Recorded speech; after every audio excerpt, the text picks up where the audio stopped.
Hey buddy, it's Dan the Man here. You know that thing that you always call me. Just thought I'd say, great idea to watch you in Edinburgh. Sorry I can't come. Great idea to do it with other comedians. You're obviously around a lot of them, so that's where they all live, in Edinburgh. A great idea. What I'm thinking is, take a break from the Aeneid, because that's our thing, and no offence, but you know how I don't like you doing things with other people. Maybe do like the plays and stuff. That's a good idea. I've just got one rule, and that's you can't do it with anyone taller than me or funnier than me. And you can't do it with anyone that actually knows how to pronounce Greek words. So I'm wondering if maybe you should test them first before we decide whether to have them on. You can do that whole podcast, I don't really care. I'm not sure who you've got in mind. My only rule for this week is that they can't have won the Bath New Act of the Year competition. What are the chances of you getting someone that's won the Bath New Act of the Year competition? Surely even you can mess it up enough to hire someone who's actually won that award. Good luck and happy podcasting. Welcome to Miffs. I'm Matt Huss. And I'm Dan Rhodes. Whether you know about Theseus or you're revising your syllabus, if you want tales with a bit of jest or you just want to hear about incest. What? It's really interesting. Welcome to Miffs. Welcome to Miffs. Hello and welcome to the podcast. This episode features no Dan Rhodes, so we have our second ever guest host. It is the amazing Archie Maddocks. How you doing, Archie? Yeah, I'm alright, man. Right. I'm in Darlington with you. It's the place where people want to be, you know. So people, they go, people from Beverly Hills go, I'm going to go to Darlington. I'm going to go fuck shit up in Darlington. Have you been to Darlington before? I have. I come up here, I don't know why, but I'm regularly up here for some reason. Yeah. It's just one of those places that I just always... I'm here maybe 3 times a year. Yeah, okay, that's more than most people do in their lives as well. I know. And that's, So what do you think of Darlington? What's your vibe? Be honest, because I've never seen so many shirtless men in the window, and I've never seen so many angry stares at one person when I walk through the town centre. Because we walked into the bar as well. Yeah. It's kind of... It was that vibe of when you go into a saloon as well. And it's called the Old English Gentleman. And if that doesn't give off the vibe, nothing will. You might as well call it Red Lion, Union Jack. No blacks allowed. Yeah. No blacks, no dogs, no Irish. Although there were some black people down there. Yeah. So, that shows me being a dickhead. It's Darlington. It's a weird place though, because as I mentioned off podcast, it's got they put a lot of money into trying to make it middle class, and there's a lot of gentrification happening, but people are still quite working class, if you know what I mean. And I saw that one day. I was walking to a bus stop, and there was a guy, it was about midday, and a guy was wearing a suit and tie, but he was also drinking Frosty Jacks from a bench as well. I was like, that's a perfect mixture right there, you know what I mean? Yo, that guy. Yeah. I'll tell you what I have seen today, which surprised me. I've seen about 4 gay couples. Oh, really? Yeah, and I was well surprised. To be honest, I live here and I barely see anything like that. To be fair, I am making an assumption. There were 4 sets of 2 men. 2 of the couples were holding hands, and all of them had pride badges on. Oh, so brilliant! I assume that, but I haven't asked them. Yeah, I haven't tracked them down. Yeah, exactly. Like, hey, are you gay in Darlington? How does it work? It's a weird place, but and you're doing a preview here tonight. Yes, I am with my new show, Big Dick Energy, which tell us about that, man. God, it's just the show is so. Basically, this year is the first year I've had that kind of existential dread of existence and why am I here and why does anything matter? Yeah. And so I've just tried to turn that into something funny. I think that's most Fringe performers being like, well, I'm feeling depressed about this subject. But I think that's a good thing though, because if you're obsessed about... Well, not obsessed, but if you've got this subject on your mind, I think it's such an easier path to write an Edinburgh show, because if you're already thinking about it, these things do come out as well. Yeah, I mean, my jokes now are becoming more sort of cerebral, if I can be fucking louche about it. But they're less... I'm enjoying doing jokes now. I was usually a storyteller, but now I am enjoying the concept of just getting a subject and kind of wringing stuff out of it. Oh, great. Which is, it's been fun. It's been interesting. There's some really good jokes in it. then there's some fucking shitties as well. So, because I'm kind of one, I'm one for self-indulgence. So even like a shitty one, which I kind of like, and it gets it, it's an okay laugh. Are you going to cut that out, or are you gonna like? How do you deal with a shit joke? So in this show, I do a lot of kind of meta commentary. So yes. as my director is calling it, you're doing the voice in your head to them. Yeah. But I never plan what I'm going to say. So if a joke doesn't go well, that's where I do a little meta commentary thing, and that works well within the concept of the show. Really? Because it's like the whole idea is that humans don't make sense as an animal because we're always in the past or in the future. Yes. We're never in just existing. Yeah. We're the only things that are self-aware, which is a nightmare. Yeah, it is. And it also really puts a limit on our enjoyment of things. Because if you're Totally. if you walk into a woods with your dog and you're thinking about, what time do I need to be back? When do I have to do X, Y, and Z? But if you're a dog, you just go, that's a tree. Yeah, you know what I mean? Exactly. It's very. So I'm just thinking about it like in that kind of realm of why. I just can't work out humanity at all. I don't understand. To me, like the longer I think about it, the more life doesn't make sense. Yeah. Really, especially for us, because we exist, but we're trying to make everything so much nicer. Yeah. Which to me makes me think that we're not natural. Yeah. We're a fucking mistake. Yeah. And the world is trying to kill us as well. We're just not letting it. Yeah. You're right as well. I think comedians are kind of a rare breed as well, because I think we're both instruments to kind of deliver that kind of euphoria, but we also have to go through a lot of shit as well. And we also have to go through bad performance conditions. Like we have to be in Edinburgh for a whole month, and just it's quite we have to do quite a lot for the war to work. You know what I mean? Yeah. Well, but I say that, but we're broken. Yeah, exactly. Yeah. We are fundamentally just broken beings. So that's why the show kind of makes sense. Oh, bless. But so where's the show at? It's at the Mash House in the Bottle Room. Okay. Every day at 4:50 p.m. Brilliant. Yeah. No, I like Just The Tonic because they're a little bit dirty and grimy. Yeah. And I think for comedy you can't be too slick. Yeah.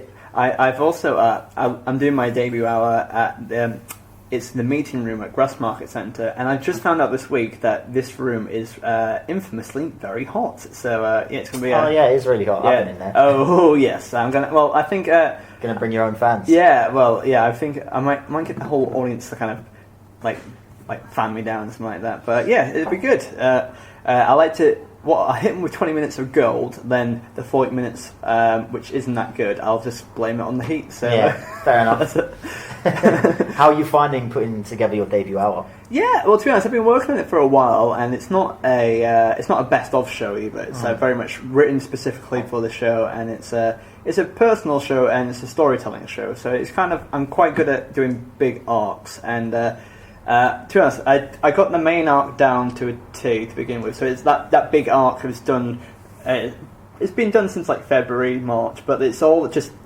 It's like dotting the I's and crossing the T's, which is that final 10% just takes the longest as well. Just recalibrating in things. But I'm also with each preview and trying to make it different. But also like changing endings and stuff like that. Have you got a director? No, I'm doing it all by myself. Oh, really? So do you think a director's good for stand-up? Because that's not usually in the last couple of years it's been more conventional, but it's only been introduced recently as well. So how do you like working with directors? Well, I don't think there's any such thing as a show that's made by one person. Yeah. I think a show usually, even because I'm a playwright as well. Yeah. Whenever I put a play on, it's my show technically. Yeah. But I've always thought, well, no, it's not, because there's a director, there's actors, there's stage managers, there's lighting tech, there's blah blah blah. There's all these people that put together this thing. So I figured comedy is the same.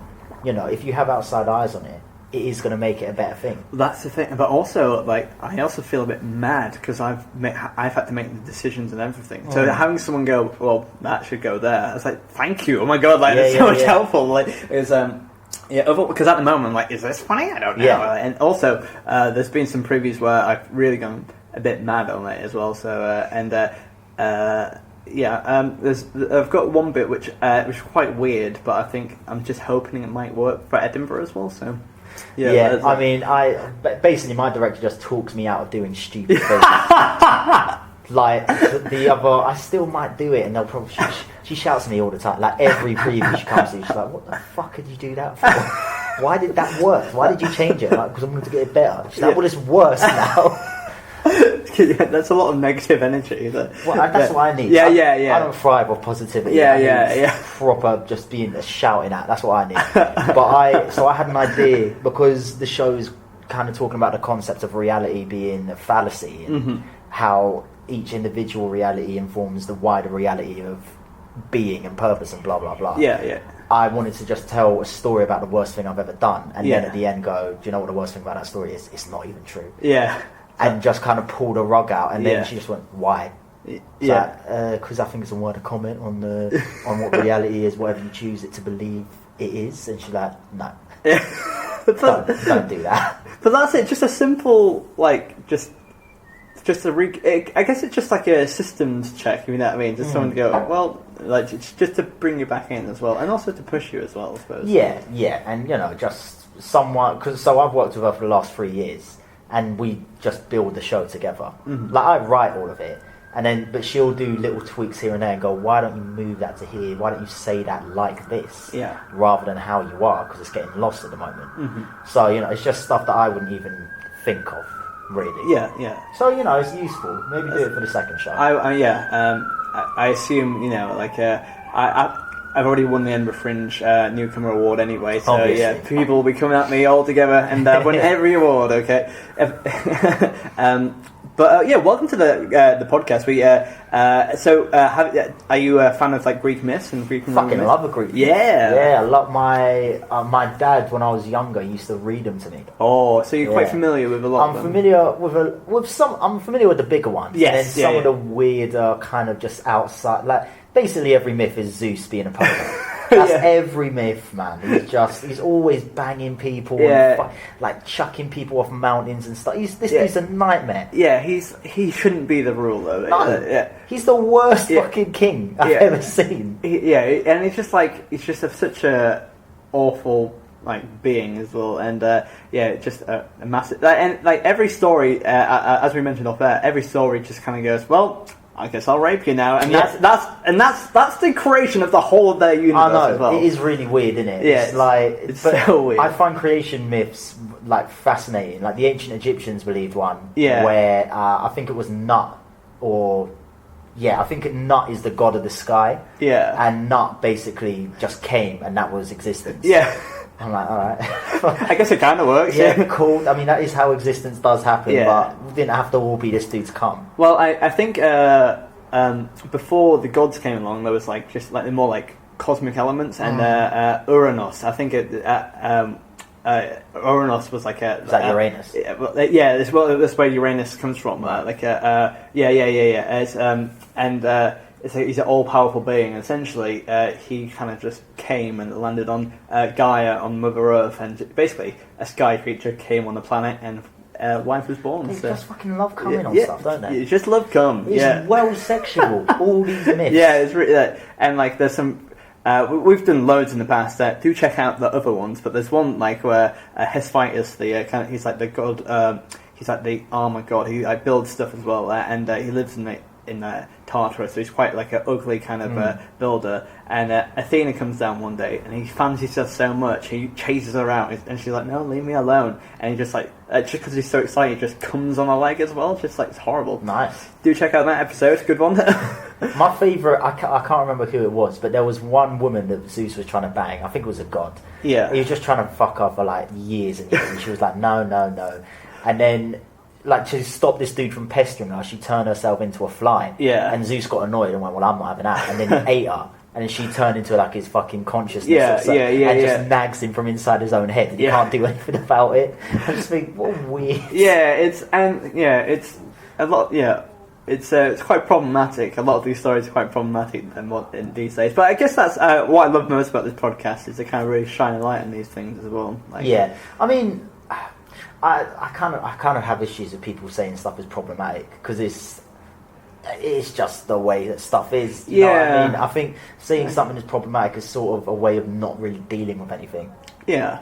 Okay. It's just going, I think that's problematic. and what do you propose a different? Yeah, no. It's like it's like kind of a problem-oriented issue. Yeah. There, it's like, oh, there is an issue. We're not going to do anything all about it. thinking is problematic on today's lens, isn't it? Do you know what I mean? Yeah. All culture, you look at anything, you just go, well, that's very problematic. Yeah. Because now I'm enlightened. Maybe we've reached enlightenment and we should all just die now. Maybe that's where we're at. Are you feeling okay, Archie? Yeah, I'm fine. This is what the show is. Yeah. No, but it's true. Like, if we have reached enlightenment, what is the point in being alive? I guess, yeah. Well, I guess to share the enlightenment with other people. Why? Why? They're just going to get you annoyed that they're not enlightened.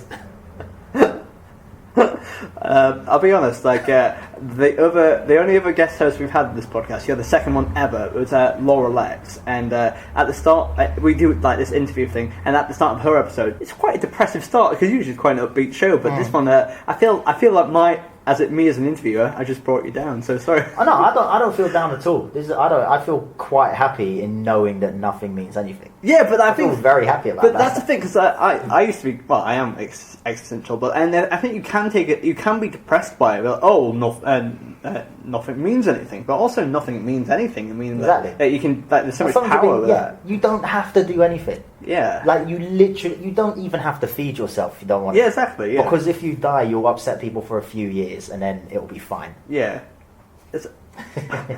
Anyway, let's do the myth. What a lovely segue.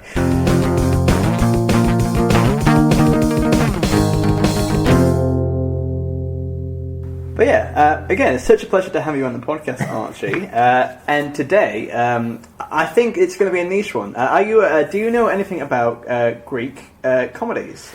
I know a little bit. Yeah. Yeah. What do you know? Do you know any of the basics? Feel free if you don't know. Well, I know more about Greek drama. Okay. But I do know that Greek comedies were intended to hold the ruling class to account for what they were doing.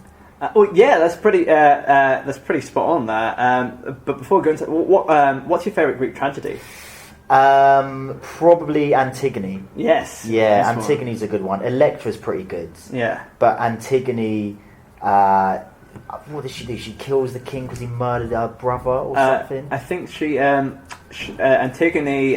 Basically, she kills herself and her partner kills themselves because of the king doesn't allow a burial as well. It's the burial one. Yeah. So it's knowledge. Yeah. Well, I've done this for 70 episodes. I'm pretty off on my shit. But today we are doing. This is the first time we're going to do a Greek play and Greek comedy, because we were halfway through doing the Aeneid, but my co-host he's gone now. Well, not gone, but we can't teach him until after the Fringe. So we're doing an epic poem called the Aeneid. So we're stopping that halfway through. We're doing this play just as like a bonus episode. Is that one of Homer's poems?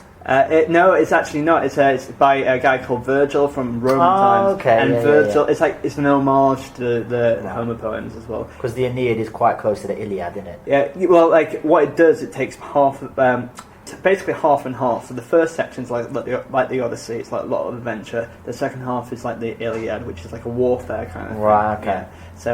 Yeah. So do check out the episodes. No, but I'll talk to you more afterwards about it because I don't want to spoil it for these losers. But we as you mentioned that like Greek.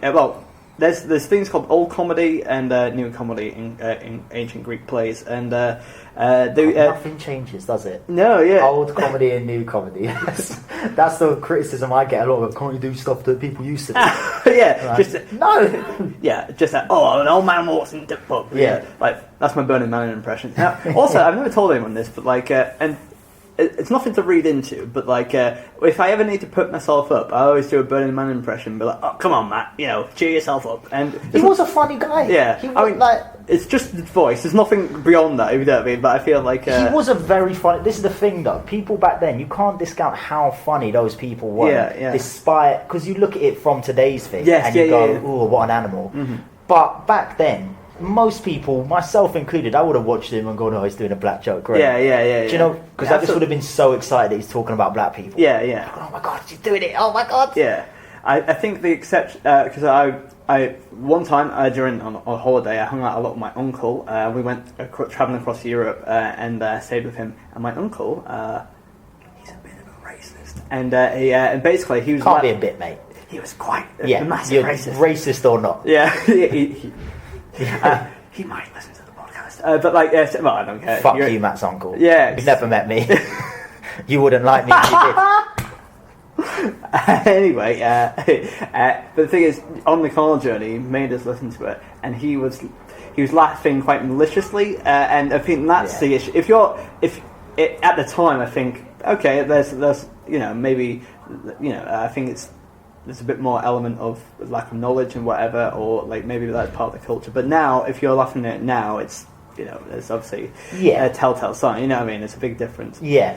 But I mean, there's also that thing of people don't like being told what is okay for them to find funny. Yeah, absolutely. Which I find really interesting, because that's where we have the kind of rise of the right-wing comedian at the moment. Yeah. Which for me is really interesting, because they keep saying that there's stuff that you're not allowed to talk about. Yeah. But then when they talk about stuff, it's none of the stuff they're not allowed to talk about. Yeah, right? Yeah, that's it. I say, that happens all the time. It's talking about dishwasher for. Yeah, exactly. Like, these people are like, well, they can't ban me from saying stuff. I'll say it. For football, eh? You know what I mean? It's just it's the Andrew Lawrence effect, isn't it? Yeah. Fuck everything, mate. Yeah. But anyway, so this is old comedy, and this is one of the last old comedy plays around, and because after the Peloponnesian War, and this is during the Peloponnesian War, after it all ended, everyone got quite depressed, and they didn't want political comedy anymore, so they just wanted kind of straightforward comedy, like comedy of errors. Yeah, very much. It's very sitcom based after that, and it's quite dull. But with Aristophanes, he really doesn't pull his punches. It's very political, and in this play in particular, he's trying to influence a vote on the city as well. So he's like the Mark Thomas of his time, I suppose. But yeah, let me tell you more about Frogs, and just a little bit extra context. This was staged in 405 BCE, and it's and the Peloponnesian War was between Athens and Sparta. Just a year before Athens surrendered to Sparta after the loss of its fleet. Fair enough. Spartans were fucking. Yeah, you're right. Yeah. Do you know what they used to do? They used to. So the Spartans used to. They used to like treat women as the hierarchy. Yeah. And they used to teach women how to fight and stuff. Mm-hmm. But they also, when they went to war, they would have a mate, like a gay friends, and they would sleep together a lot because it strengthened their bond. Yeah, I think that applied to other. I think that happened quite a lot in the Greek. There was I think there was a legion of. This is an old fact. I'm not quite sure. I haven't verified it, but it's there would be a legion where there would be essentially gay couples, and they would fight harder for each other. And which is really it was quite effective apparently as well. Of course it is. You're there with your do you remember in school where, if you were playing football or cricket or something, and there was a girl you liked, how hard you played to impress her? You imagine if you were at war. You would really fucking you go mental with it. You'd be Wolverine or some shit. And then my version of that is that I've actually done research for this, because usually I don't do any research, and for that I'm just trying to impress you there. So it's my version of it. But anyway, and we'll be hopefully you'll love me afterwards. But basically, this play talks about the issues of Athens, talking about changes in leaderships, restrictive laws, and the decreased focus on traditional values. We'll also be talking about Alcibiades, who is a politician who kind of flipped a lot of sides. He went between Athens and Sparta, and basically what they were thinking back at this time, they were trying to vote, should we let him back in and let him be a general, or is he, should we kick him out? What's the best thing to do? In or out, really? Yeah, exactly. Doing that back then. There was a take me out at the time, they're trying to Brexit their own. Yeah. Do it on to remain or do it on to leave? Okay. Jesus Christ, nothing changes. Yeah. I feel this is only heightened the existential dread. But anyway, let's get started. So this play begins with Dionysus, dressed up as the Greek hero Heracles, which is the Greek for Hercules. I fucking know that. Yes, well done. Do you know Dionysus? Or do you know? Yeah, which one's Dionysus? He's the god of theatre and wine. Oh yeah. Do you know what's really funny? So my girlfriend's half Greek. Oh yeah. And whenever I pronounce a Greek word, her dad pretends like he can't understand me until he says the Greek version of that word. Yeah. So, like, example, we're both Arsenal fans, and we signed a Greek dude last year called Socrates. Like, I thought he was called Socrates. The commentators pronounced him as Socrates. I went, oh, you see, we signed a guy, Socrates. And he went, who? I went, Socrates. And he goes, oh, Socrates. Yes. Like, all right, mate. Yeah. He's really, as if he didn't know, yeah. Well, that's because I did classics as a degree as well. So, like, and one of the playwrights, it's called Aeschylus. But people would really put like fancy pronunciations like Aeschylus. I was like, it's not. Come on, it's just Aeschylus. Come on. Yeah. Like, stop fannying around. You know. Yeah. It is well funny. Greeks are very precious over their words. Yeah. And if you ever say a Greek word wrong in front of a Greek, you just see them bubbling with rage. It's the funniest thing. Like, I like to fly little ones in the conversation. Yeah. Do you want to put some in now in case your girlfriend's dad listens? Hercules and Zeus. Zeus is a fun one. Lovely stuff. I'm gonna clip that up. I'll send it to your girlfriend's dad. But yeah, in this, Dionysus is quite effeminate, and he's not a traditional god. He's very cowardly, and it's supposed to be mocking that he's dressed up as Hercules. And he has a servant called Xanthias, who is more like rational, and they're both riding the donkey, travelling to Hercules' house. Hercules is amused at Dionysus' costume. It's quite hard to say Dionysus's. Dionysus asks him how they can get to the underworld to fetch the poet Euripides for Athens, and what sort of obstacles they may expect to encounter. So they're trying to find an ancient playwright who's died to help them with their issue in Athens. Right, okay. Euripides is the one that wrote Antigone, isn't it? That was Sophocles. Sophocles, fuck's sake. Yeah. What idiotic boob I am. The people pleaser in me was like, what? That's what I was going to say. But actually, whilst Aristophanes was writing this, Sophocles was alive, but the week before they showed it, he died. So he gets a reference at the end as well, but basically he wants to get Euripides, who only died recently. He created the Medea. He wrote. Yeah. So and he's kind of like the nouveau tragedy writer as well. He's the hot thing, so to speak. So Hercules provides them with information, and then the travellers depart. So they're on their way to the underworld. Dionysus is ferried across the lake by Charon, who is the ferryman. Do you know about the two Orbals guys? And Charon's very moody with them. Yeah. Isn't he a drunk as well? Have I made that up? I think you made it up, but I'm not. I don't know. Again, the people please from me is like, if you want, I don't know. I'm very much a yes and kind of guy. Yeah, he's a drunk. Someone's a drunk, isn't they? Oh, a lot of them are a drunk. Yeah, Dionysus is he very much is the god of wine. So so he probably was drunk. He probably gave him a little something. Yes, exactly. But Xanthias has to travel around because he is a slave. Along this journey, a chorus of frogs burst out into song, annoying Dionysus. However, the god joins in their boisterous song. Now, what the fuck? Why'd you get annoyed by something and then go, do you know what? In order to fix this, I'm going to join you. That's so dumb. That is Greeks to a T. Greek myths to a T, if you know what I mean. I can't really... Actually, I've got the book in my bag, so I find out what the frogs say. Yeah.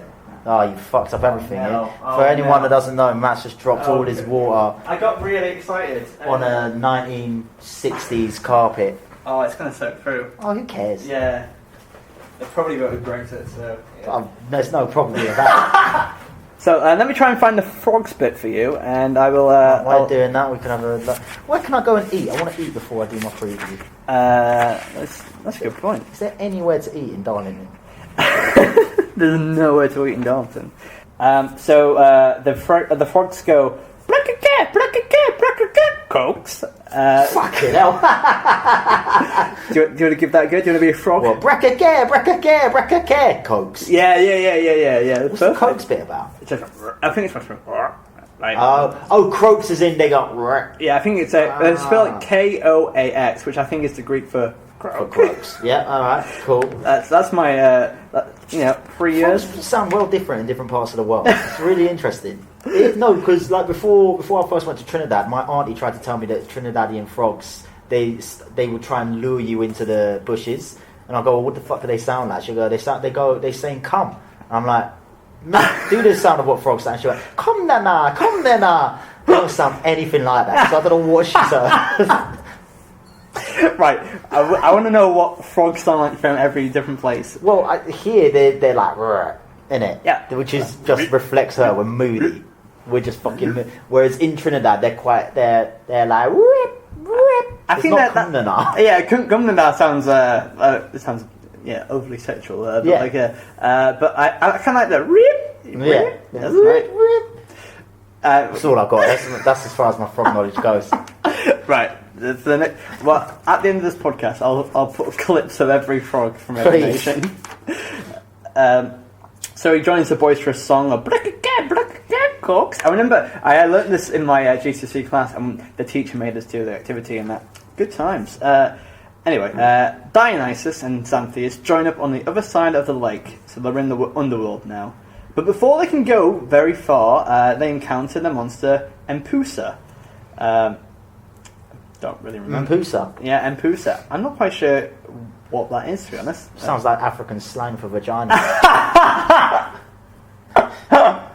Bring me that Empusa. You know what? We should start that, because that sounds pretty delightful. But I'm going to get Empusa. Empusa. Because I'm not cool. Like, when you say it, sounds very cool. But when I say it, Empusa, like, it's not cool. Like, I'm not cool enough to say that. When you say it sounds like a food. It sounds like a tapas dish. Can I have some of that Empusa, please? It sounds like a marinade. It does. It sounds like a kind of spicy potato. Yes, I got that. Yeah.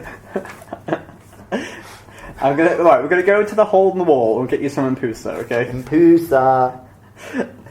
So, Dionysus is extremely frightened, and he soils his clothing because of Empusa.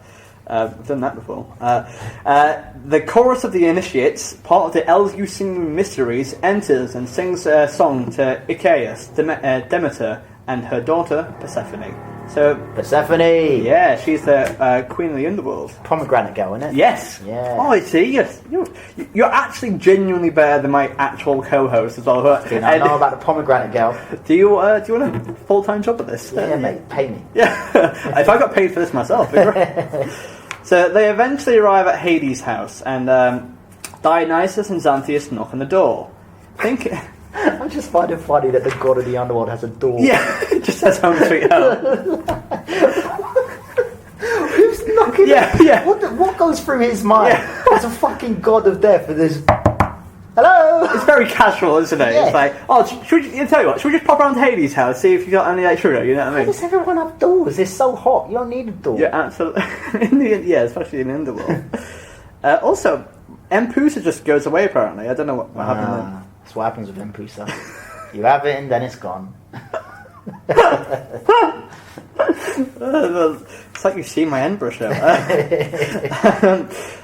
Thinking it's Heracles, the doorman, Icaeus, curses Dionysus by accident. Dionysus tells Xanthias to wear his disguise, but asks for it back once a beautiful woman comes outside. Sorry, this story is haywire. Yeah, what the hell is happening? Usually it's basically they distilled this story into like bullet points. This is like Community Series 4. Yeah. Like, I don't know, the writers have changed and they've just decided to do their own thing. The character, like, what has happened? That is an excellent bit of business there. Yeah, it's but yeah, that's it. It's all over the place. Yeah, what is going? All right, like, come on. In all fairness, usually this happens over a longer time. There's a lot more dialogue in the play. Like a lot more is happening, but okay. this is kind of like this is the abridged version. You're getting a shotgun blast, if you know what I mean. Yeah, and it's a lot more poetic, I'd say, but also basically just imagine a lot more North gags in this. Yeah, as well. Of course. So. Dionysus tells Xanthias to wear his disguise, but asks for it back once a beautiful woman comes outside and invites Heracles, or who they think is Heracles, to a banquet with the other ladies. The innkeeper and Planath come out and lambast the supposed Heracles as well, prompting Dionysus to once more give the costume back to Xanthias. So essentially, he got the costume back to try and be invited to the lady's house, but he also swapped it back because he was getting lambasted at the same time. Yeah, the underworld is rocking, isn't it? Yeah, it's a lot going on as well. This doesn't sound bad at all. Yeah. There's an innkeeper and Hades has a house. Yeah, it seems like a lovely village. Exactly. Yeah. I don't see why you would be upset. Like, why would you be on ground level with threat of Zeus rape at any moment? Yeah, exactly. Yeah. Not so far. No rape has occurred in the underworld. It's been very pleasant. We should market the underworld. We should, man. I think that all underworld people, I think people just chat shit about them, but then they don't seem that bad. In my new show, I've got a whole bit where I'm like, I don't know what the devil's done. He's done nothing bad. Yeah. God's the one that's done all the bad shit. He's murdered firstborns and shit. Yeah. The devil's just been there going... Maybe, the devil just got a bad press release. You know what I mean? He's just got terrible PR. Well, let's see where this goes. Achaeus, the doorman, returns and orders the seizure of Heracles for his past deeds. Xanthias, as Heracles, says Achaeus ought to torture his slave, who is claiming to be Dionysus. So Xanthias, the slave, says Dionysus is a slave. So it's a role reversal there to prove his innocence. This is a very complex plot. Eventually, both claim to be gods, and Achaeus tortures both to see if this is true. Both Xanthias and Dionysus feel pain, but pretend not to, as gods normally aren't supposed to feel bodily pain, even though Dionysus is a god and he's feeling pain anyway. This is fucking haywire. I love your despair. It's good. Finally, Achaeus says he will see if Hades and Persephone will vouch for their divinity. Which they probably should have done to begin with before torturing as well. I don't understand. Yeah, they're... fucking hell. But this is how, essentially, this is the way they've worked the comedy around. They've got a torture scene in there. Yeah, alright, fair enough. This is old comedy, by the way, so this is like alt-right comedy. Inside, Achaeus talks to Xanthias about how Aeschylus, another old playwright, and Euripides are fighting over who is the most accomplished tragic poet. Aeschylus already possesses the chair, but Euripides is challenging him for it.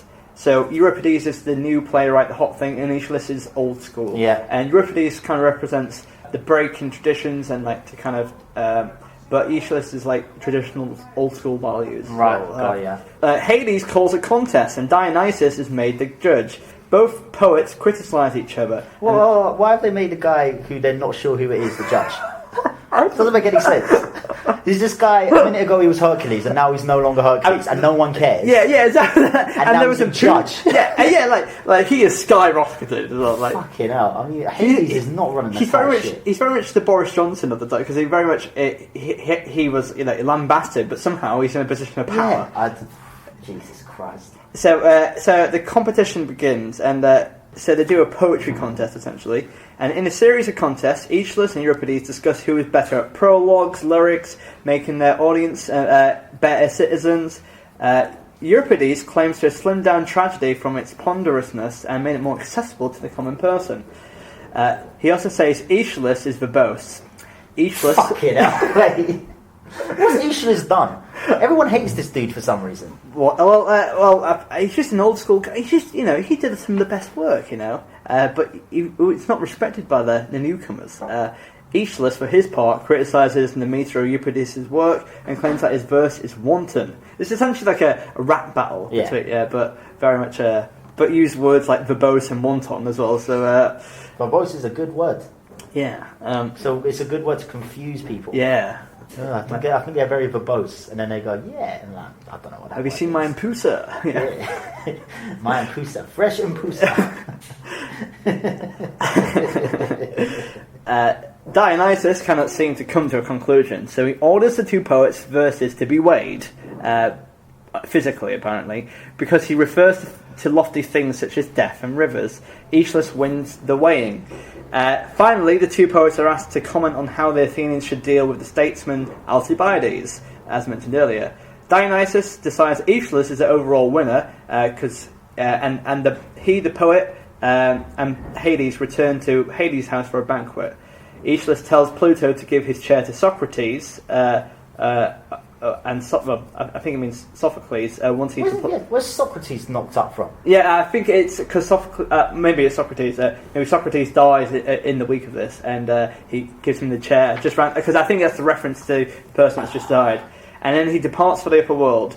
The chorus praises Aeschylus and proclaims that he hopes that he will assist Athens for sound advice. So essentially, what Aristophanes, the writer of this, is saying, oh, go back to our old school values, and that'll be able to help us. So if we trust in Alcibiades, it's better to have him in than to have him out, and stuff like that. Right, so he's the Farage of this whole thing. Well, actually, I think it's split, because I think it's the old school value is a bit more like it's more.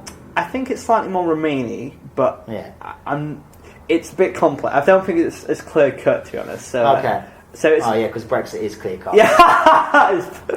It's super black and white, dude. But so that's essentially that's frogs. What do you think of that? Fucking shit. I think that's the worst. What happened? I don't understand. There's a reason we haven't done this before. Yeah, and there's a reason no one's ever heard of it. What does the frogs have to do with anything? You got annoyed and then sung with them. Why is it called that? It's, you know what? I did it for 1 second. I think, to be honest, I think this is not his best work. To be honest, doesn't make any sense. But basically, well, let me tell you, we might do it in a future episode. But there's another one by Aristophanes called Wasps, which is about it's about the Athenian legal system and how it should change and stuff like that. But essentially, old jurors, the only reference to wasps in it is that they, at one point, they dress up as wasps and start trying to sting young boys with their tails. That's the only reference to it as well. That is well paedophilic as well. Anyway, let's go and rank this myth. Zero bottom.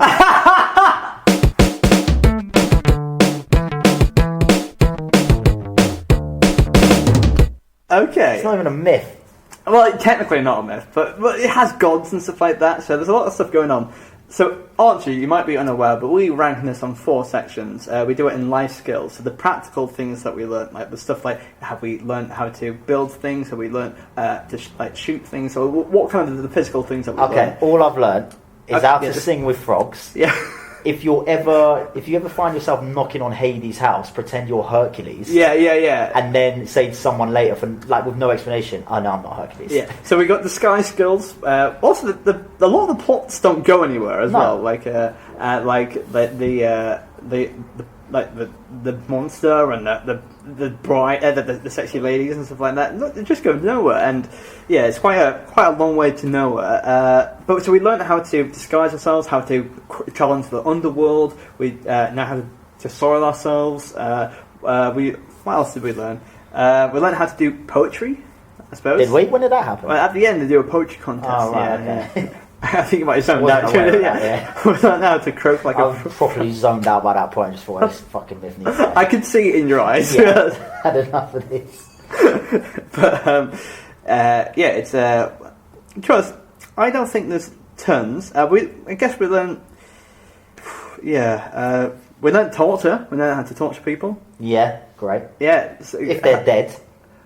Well, I think they're alive technically because but they're in the dead world. Yeah. So doesn't that make them dead? No, they're still alive. They're still living, even though everyone else around them is dead. Yeah. That's probably one of the downsides on the underworld. I'd say it's a bit of a downer. I'd say. A lot of people are like, oh, that's good to know how to torture people, though. Yeah. I suppose. Yeah. Good life skill. So, which on a scale of 1 to 10, we usually mark every section on a scale of 1 to 10, and there's 4 sections in total. What do you? What's your gut? I'm going 3. 3. You know what? I think you're right. I think a 3 is probably. Yeah. I didn't learn hardly anything. To us, I feel like you have a slight bias against these scorings because you just don't like the myth, which is to us well deserved. I think. But that's all everything is. Don't like it, I'm not going to do it. Why am I going to give this a high score if I don't like it? Okay, so 3 out of 10. Fair enough, 3. Next is morals, so the ethical things that we've learned during this myth. So it's stuff like probably best not to torture. Probably if you want to sort out your issues, go to the underworld through disguises and get a poet to decide your thing. Okay. Yeah. So does not teach me good morals. Yeah. It doesn't have to be good morals. Just like a moral. Right, say I'm having a big fucking issue. If I go into the underworld dressed as a fucking someone else, and then I ask a poet, dude, can you fix my issue? This guy He's not going to help me. Yeah. Well, I'm going 1 on that. No, whoa, it can't be a 1. Why? That was shitty. No, we've learned so many things. Like, tell me 2 things. we've learned so many things. Like, tell me 2 things of value. so many things. We learned, if in doubt, 1 out of 10. Yeah, exactly. We've learned absolutely fuck all. Laura Lex got very angry at me when and she demanded a 0. So I'll take a 1 at this point. Can we do 0? I didn't know. No, we can't do 0. It was groundbreaking. Okay, let's go. I think this is a high score on creativity. What do you think the overall creativity? Whoa! No, it's not creative at all. It's quite creative. It's only creative in that it doesn't make any sense. But that's it. That's there's a lot of things going on, right? That's not creative at all. What? That's like saying putting someone in a plane and going, "Oh, he's very creative at his flying." But he can't. He crashes all the time. Yeah, but that's But if he's in a plane flying, that's pretty impressive. That's pretty creative. And we've got frogs going on. We've got role reversal in terms of slave and like gods and masters. There's torture sequences. There's monsters going to the underworld. There's a lot of things going on. No. I think it's decent. I think it's decent. I will give creativity a 3 just to get you off my back. I'm thinking. I'm going to think a lovely 7. I'm going down to 2. Can't. Accept my 3. Or I'll fucking 0 the fuck out of it. Oh, we shouldn't tell you that now. Okay, but we got references to over demigods and stuff like that. But look how many other stuff before that has had these references and these lessons. Okay, let me phrase it in a different way. This play does link to modern day Greece, and also talks about political decisions. And actually, after this play, they did a vote about Alcibiades, whether to have him in, and they actually won the vote supposedly because of the play, because they influenced people to do it. So in that way, it's propaganda. Yeah, that's it. Which is not creative. It's quite creative. No, it's political strife being written by. Tell you what, I'm going to tell you. I'm going to write down 7. I'm going to tell you it's a 3. Okay, I'm going to put 7. I'll smash up this whole pub. Okay. 3. I want a 3. I'm not moving from 3. We'll put a 3 down. Okay, I'll put a 3. And finally, this is very stressful. No, don't look at the score. 7.5. No, it's a 7, but I've crossed it out and put 3. Okay, good. Final one is the WTF factor. Well, that one's a 10. Yeah, that one's high. Just what the fuck is going on throughout this whole story? That one is a solid 10, man. You know what? I'm gonna give it a 9 because it's not gory, but but then you've got torture. Yeah, we don't know what happened in that torture. It didn't specify what the torture was. I think there's a lot of stabbing and poking and stuff like that. Right, that's pretty bad. Do you want to give it a 10? Yeah, let's go 10. Yeah, well, I'm a fucking what the fuck.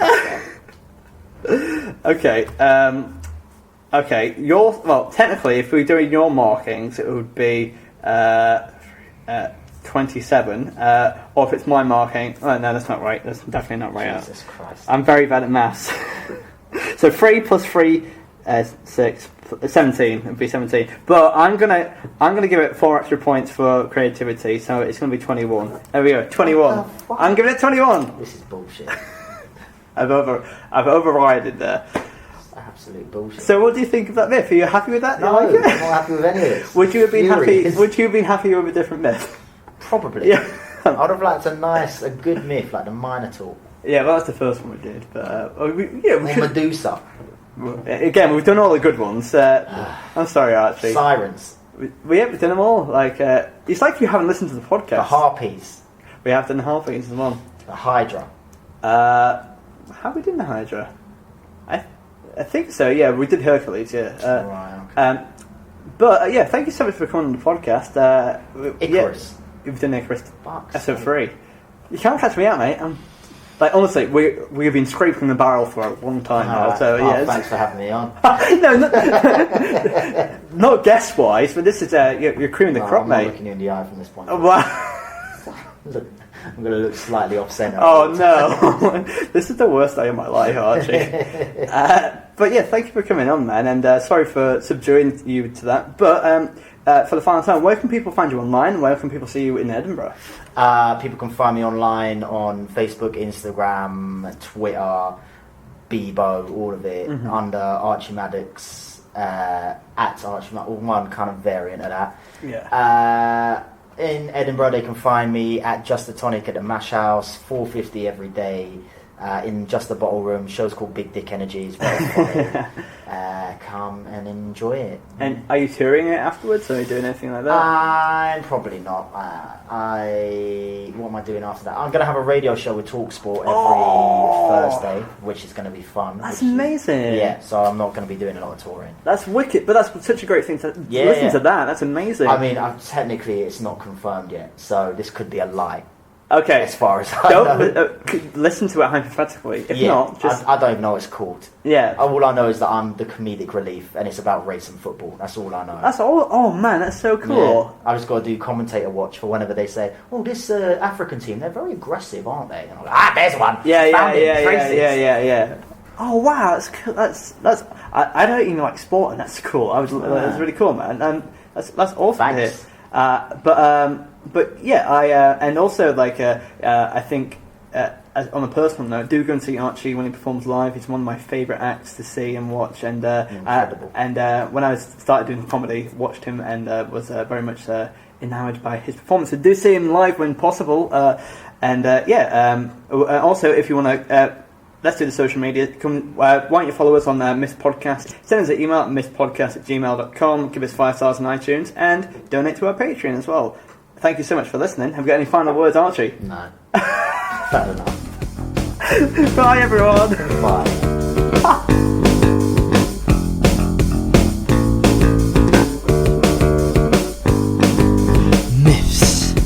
Miffs.